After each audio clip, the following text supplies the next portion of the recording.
Kyrie Irving scoring 18 of his season-high 39 points in the fourth quarter and overtime as the Celtics rallied from a 22-point deficit to beat the Suns last night. Marcus Morris hitting a game-tying three with a second left in regulation, which was awesome because his brother Markieff made sure to catch it on his phone. I thought that was very sweet. Celtics pulling off this huge win, but looked super lethargic in the first half. Something, nothing, or everything. I think it's nothing. I think at the end of the day, you look at this and you say, bad teams find ways to lose. Good teams find ways to win. That's all it was. It was nothing. They move on. Celtics won't even think about this game in a week. That's just kind of their makeup.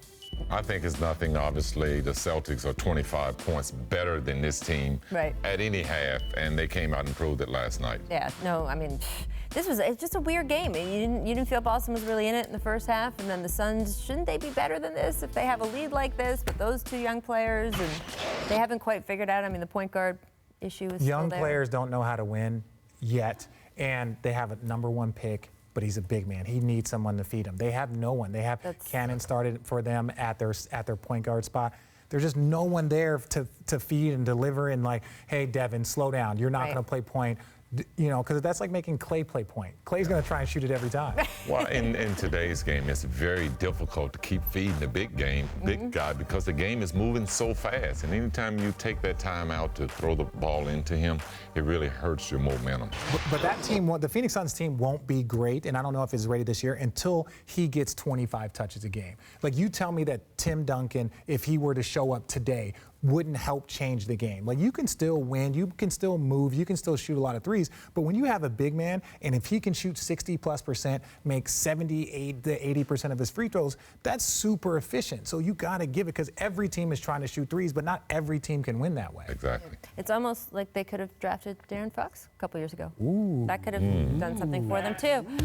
The Thunder putting a good old-fashioned 18-point beatdown on the Rockets last night.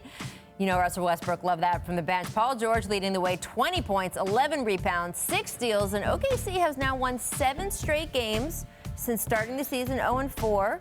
And Scottie, this is with Russ missing a couple games with injury. Is that something, nothing, or everything? I think this is something. I think this Oklahoma City team needs to know how to win without Russell Westbrook, without him dominating the basketball. And last night was a great game for them to find some kind of rhythm without having to run the offense through Westbrook. And it was good to have his absence to give other guys the opportunity to step up.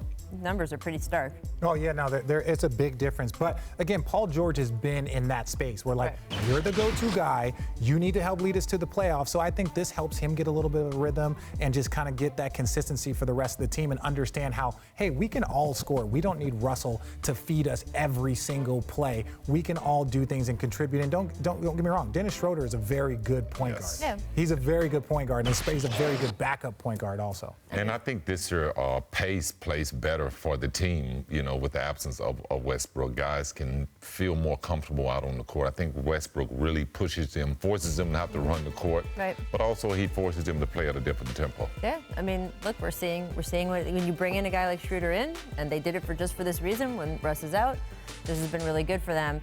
The Rockets, though, cannot get their footing. Carmelo Anthony's revenge game against the Thunder did not go so well for him. He was 1 of 11 shooting. That's 9%. Look at the graphic. Those of you counting at home. That's mean. That's just mean. That graphic is just so mean. We could have put up that he was a -22 in 20 minutes of action. That might have been nicer. Would it have? Scottie, something, nothing, or everything? I think it's nothing. You know, you look at those shots that Carmelo is shooting, they're very low percentage shots. He has to get in the paint and get himself going, get a better rhythm. I know this is one of those nights when you come back against your old team, you want to have a great night, but sometimes things just don't work out that way. So I don't really take anything from this. I'm sure they didn't go in at halftime trying to figure out how to get Melo going. So I think it's nothing. I cannot believe that I'm going to say this sitting next to one of my idols. I completely disagree with you, Scottie. I completely disagree. Mainly, I believe this is everything. I think Carmelo's a very good player. He's a Hall of Fame player, but he is past his prime. He is not who he once was. This team, and there was a lot of people nervous about how he would fit in, and I think he's doing his best, but he's just not that player anymore. He's good. He should come off the bench. He probably should have come off the bench the last 2 years. But, you know, when you look at his Father Time is undefeated. Why is he playing like this? He can't get to the cup the way he once was. He can't finish. The one bucket that he made was a goaltend, right? He doesn't elevate the same way anymore. And so that makes it tougher for everyone around you. Okay, but he's not starting anymore. He's getting paid vet minimum because of the deal that they worked out with Atlanta and everything That's why else. I feel that it's nothing. What do you want? What do you want him to exposure. be doing? I'm not complaining. No, but ideally, what would you like to see from him? Because you're not saying he should have retired. No, already, I'm not are saying you? that he retired, but Okay, I'm saying so- you look at the guys that he came in with. You look at D-Wade. D-Wade is on a farewell tour. Yes. Chris Bosh, obviously there was some medical stuff, but Chris Bosh is retired. LeBron James is different, but LeBron is also, this is not the same LeBron we saw in Miami. He's a more controlled, not as athletic. Father Time is undefeated. So what do you want to see from Carmelo Anthony? The similar farewell tour. And that's not a similar farewell tour that D-Wade is going on right now. And that's not that. Look, you play basketball as long as you want. I think it's unrealistic for us to expect him to do anything more than what he's doing right now. It's unrealistic.